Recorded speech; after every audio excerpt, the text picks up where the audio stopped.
Bonjour chers internautes, aujourd'hui nous sommes à la résidence du professeur Raphaël Moussampa Tchibalabala. Le professeur Raphaël Moussampa est professeur à l'université officielle de Mbuji-Mayi, mais il est également DG à l'IEC de Mbuji-Mayi. Alors avec le professeur Raphaël, nous allons essayer un peu de déviser autour de cet anniversaire, la commémoration de cet anniversaire qui émeut presque tout le monde. Il s'agit de la 7e année depuis les décès de ces grands hommes politiques qu'on ne présente plus, Nelson Mandela, Madiba. Never, never, and never again shall it be that this beautiful land will again experience the oppression of one by another. Professeur Raphaël, à votre avis, pourquoi Nelson Mandela était, politiquement parlant, si exceptionnel? Vous me posez une question sur un personnage exceptionnel, effectivement, Nelson Mandela. Pourquoi était-il exceptionnel? Quand vous regardez l'homme, quand vous suivez les activités de cet homme-là, tout son parcours montre clairement que Nelson Mandela était un homme hors pair. Un juriste, avocat, qui s'est engagé dans la politique pour combattre l'apartheid qui sévissait dans son pays, l'Afrique du Sud. Malgré toutes les offres, malgré toutes les interventions, malgré tous les mauvais traitements qu'il a subis, cet homme n'a pas fléchi un seul instant. Il a préféré aller jusqu'au bout. Effectivement, il est allé jusqu'au bout. Et l'histoire lui a donné raison. Une telle résistance ne peut que marquer les esprits, tous les esprits. Quel est cet homme-là qui peut s'entêter comme ça et qui va jusqu'à la victoire, qui va jusqu'à libérer son pays, l'Afrique du Sud? Ça, c'est déjà remarquable. Rien que cela, c'est remarquable. Par la suite, quand cet homme-là, déjà âgé, sort de la prison, eh bien, cet homme est élu président de l'Afrique du Sud. Eh bien, cet homme est arrivé au bout. Vous pouvez dire, voilà, ils sont comblés, ça y est, c'est fini. Je reste au pouvoir.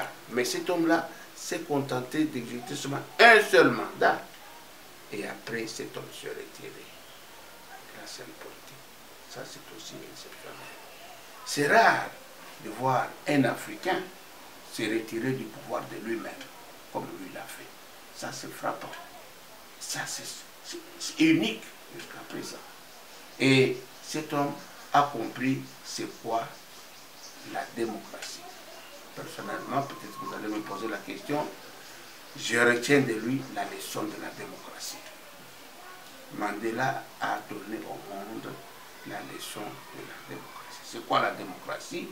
Eh bien, c'est être ce que je suis aujourd'hui et accepter de me retrouver demain au bas de l'échelle. Je suis au top, demain je peux être au bas de l'échelle. C'est-à-dire qu'il n'y a pas de situation définitivement acquise, ni celle définitivement perdue. Donc Mandela est encore une fois un homme tout à fait hors pair.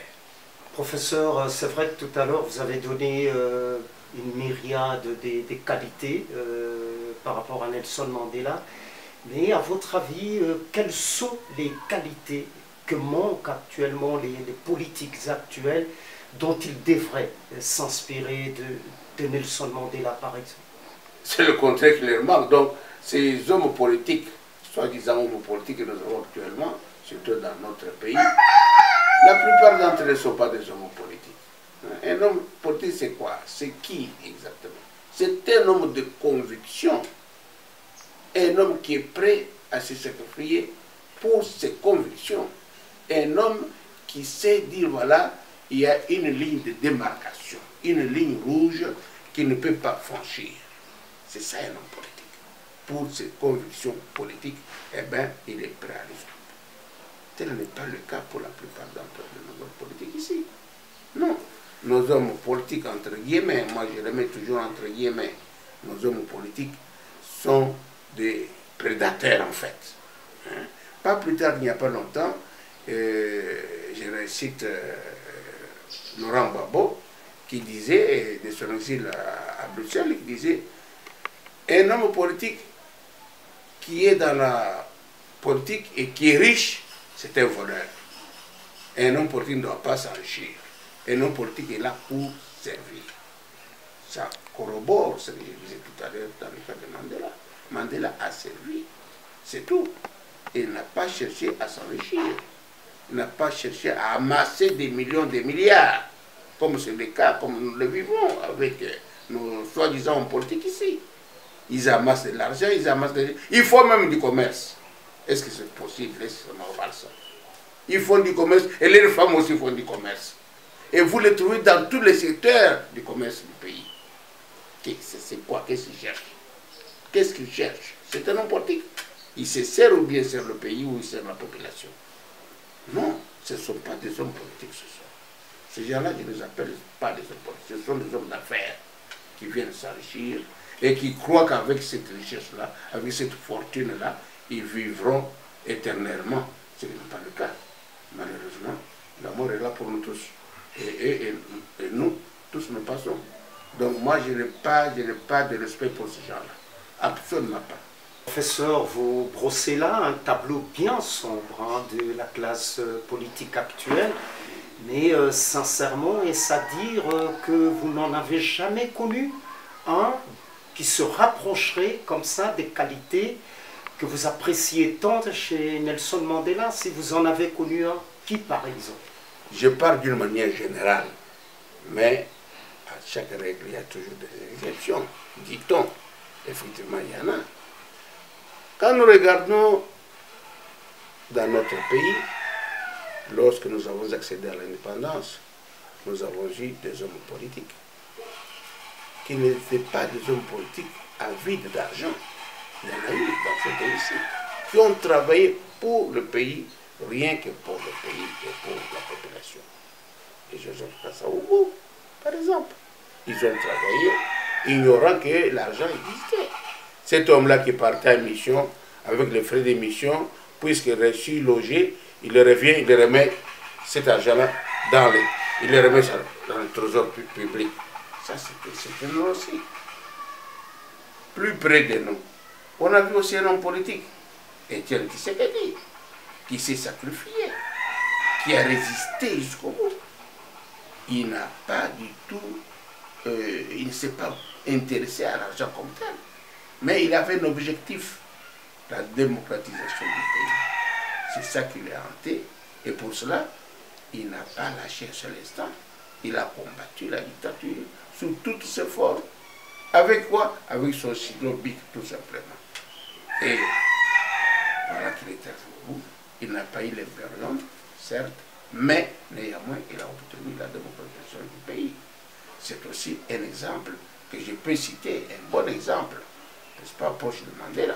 Je me souviens, lorsque Mandela est sorti de sa prison, Mandela a fait son premier voyage à l'extérieur, pas n'importe où, c'était aux Pays-Bas, où j'étais encore en exil politique.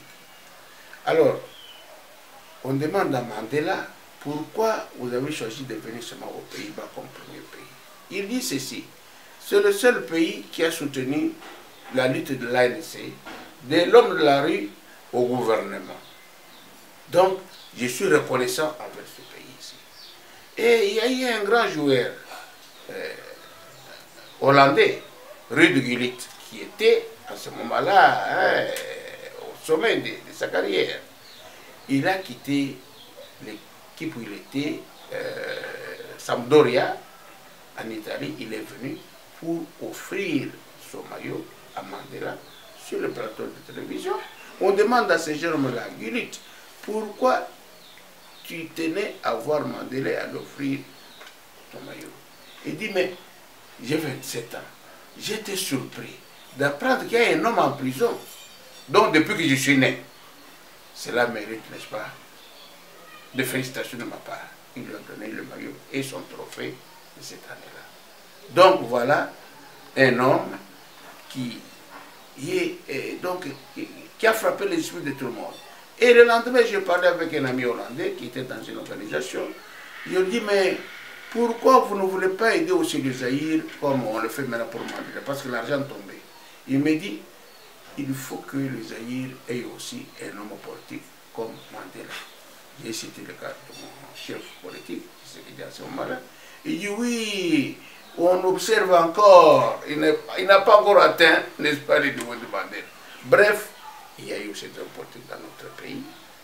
Comme c'était un homme politique de haut niveau, qui s'est désintéressé du même matériel et qui s'est battu pour le peuple, rien que pour le peuple. Alors, professeur, on va chuter par là. Je présume que vous êtes quelqu'un qui avait beaucoup voyagé par le monde.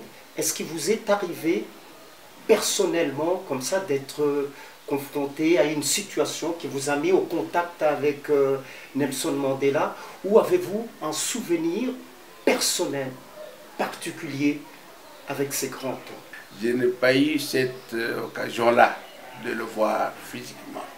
Non, je l'ai vu pour la première fois, comme je venais de le dire, lorsqu'il est sorti de sa prison et qu'il est venu aux Pays-Bas. Je l'ai vu sur le plateau de télévision, mais je n'ai pas eu l'occasion de l'approcher. Non, j'ai eu par contre à travailler avec les réfugiés sud-africains lorsque j'étais en exil au Congo-Brazzaville. Il y avait aussi un groupe de jeunes sud-africains, réfugiés politiques aussi. On a eu des contacts, on a été au même quartier et on a eu des échanges pendant la lutte. Mais lorsque Madiba est sorti, je dois avouer que je n'ai pas eu l'occasion de le rencontrer. Non. Pour conclure, on va simuler un peu. Pendant quelques secondes, mettez-vous dans la tête ou dans la peau de Mandela. Que diriez-vous aux politiques actuels? J'ai d'abord une observation, c'est qu'il y a maintenant un engouement terrible de jeunes gens dans la politique. Beaucoup de jeunes gens s'engagent dans la politique.